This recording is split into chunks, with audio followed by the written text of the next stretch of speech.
साथियों नमस्कार। आप देख रहे हैं Sushil Kumar Upadhyay YouTube channel. Sushil Kumar Upadhyay YouTube channel पर देश के लाखों संविदा कर्मचारियों का हार्दिक स्वागत, अभिनंदन और वंदन है। साथियों, जो ये लाइव तस्वीरें देख रहे हैं, ये पूरे देश में साक्षरता कर्मियों सहित तमाम संविदा कर्मचारियों का संघर्ष बयां कर रहा है। हम उन साथियों का अपने यूट्यूब चैनल पर हार्दिक स्वागत और अभिनंदन करते हैं, जिनके प्यार की वजह से आज हमारा चैनल यह मुकाम पाया।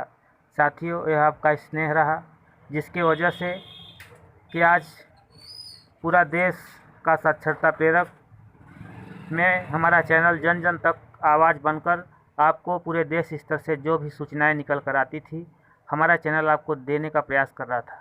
साथियों, आज इस विषम परिस्थिति में पूरे देश का साक्षरता कर्मी 5.5 लाख प्रेरक परिवार हताश और परेशान है। तो साथियों, मैं सर्वप्रथम देश के 5.5 लाख साक्षरता कर्मियों को स्नेह और अपार संभावना हमारे चैनल को देने के लिए उनको बहुत कोट सा धन्यवाद देता हूं। साथियों, मेरे चैनल का उद्देश्य था कि देश के लाखों साक्षरता कर्मियों की पीड़ा पूरे विश्व पटल पर रखा जाए, और हमने वह प्रयास किया। जो भी मेरे चैनल पर जानकारी दी गई वह पूरे प्रूफ के साथ दी गई। रही बात सफलता की, तो अभी तक तमाम संघर्ष करने के बावजूद हम लोगों को सफलता नहीं मिल पाई। चाहे जो भी देश स्तर के नेता रहे हों, सब ने संघर्ष किया और प्रयास किया, लेकिन हमें सफलता नहीं मिल पाई। तो साथियों, इससे हमें हताश और निराश होने की ज़रूरत नहीं है। जिस तरह से कोर्ट ने हमारे लिए विकल्प खोला है और तमाम प्रांतों में माननीय उच्च न्यायालय का फैसला हमारे पक्ष में आया है, और सुप्रीम कोर्ट में भी सरकार द्वारा हलफनामा दिया गया है कि नई योजना जब आएगी तो उसमें प्रेरक समन्वयक ही रहेंगे। तो साथियों, हमें संघर्ष करना है और माननीय देश के सर्वोच्च न्यायालय पे विश्वास बनाए रखना है।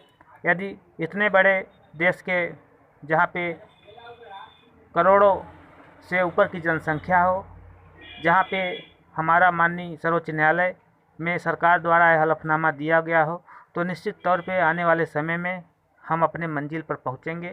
साथियों, हमारा संघर्ष जारी है और हम प्रयास करते रहेंगे जब तक हमें मंजिल नहीं मिलेगी। तमाम साथियों का कमेंट आ रहा है, आप अपना चैनल बंद कर दीजिए, और तमाम लोग उल्टा सीधा भी लिख रहे हैं। तो यदि हमारे चैनल के माध्यम से किसी भाई बहन को ठेस पहुँचा हो, तो हम इस चैनल के माध्यम से उनसे क्षमा प्रार्थी हैं। साथियों, हमारा कदापि यह कोई भावना खेलें, आपको ठेस पहुंचाएं।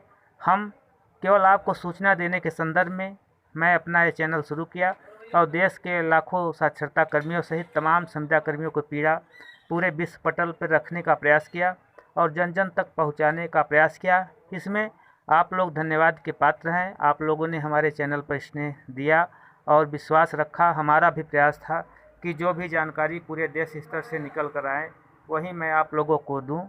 हाँ, रही बात सफलता की, अभी तक हम लोग सफल नहीं हो पाए हैं, तो इससे हमें हताश और घबराने की ज़रूरत नहीं है।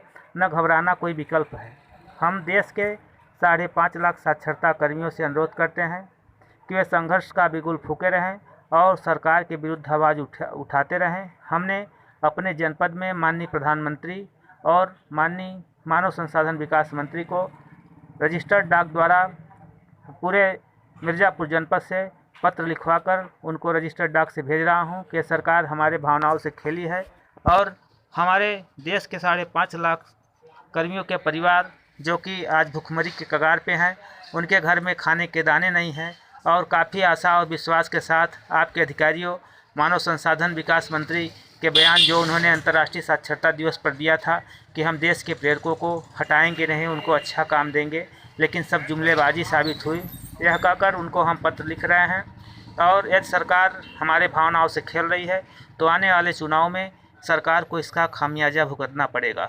यदि सरकार हमारे पक्ष में कोई ठोस निर्णय नहीं लेती है तो पूरे देश का 5.5 लाख साक्षरता परिवार सहित उससे रिलेटेड करोड़ों की संख्या जो सरकार के विरुद्ध जाएगी, जिसका खामियाजा सरकार खुद स्वयं भुगतेगी। साथियों, मैं आप लोगों से अपील करता हूं, आप लोग भी पूरे देश स्तर पे 5.5 लाख शिक्षा प्रेरक परिवार है, सभी लोग रजिस्टर्ड डाक से मानव संसाधन को पत्राचार करें और अपनी पीड़ा उनके समक्ष रखें। यह सरकार हमारे मान सम्मान के साथ खिलवाड़ करेगी तो हम लोग निश्चित सरकार को इसका खामियाजा भुगतना पड़ेगा। साथियों, आप लोग धैर्य रखें और पूरा संगठन आपके साथ है, लोग प्रयासरत हैं। जब तक हमें न्याय नहीं मिलेगा संघर्ष जारी रहेगा। एक बार मैं पुनः देश के 5.5 लाख साक्षरता कर्मियों से अपील करता हूं कि वे लोग पूरे देश के साक्षरता प्रेरक मानव संसाधन विकास मंत्री और प्रधानमंत्री को पत्र लिखें। धन्यवाद साथियों। जैसा नया अपडेट मिलेगा हमारा चैनल आपको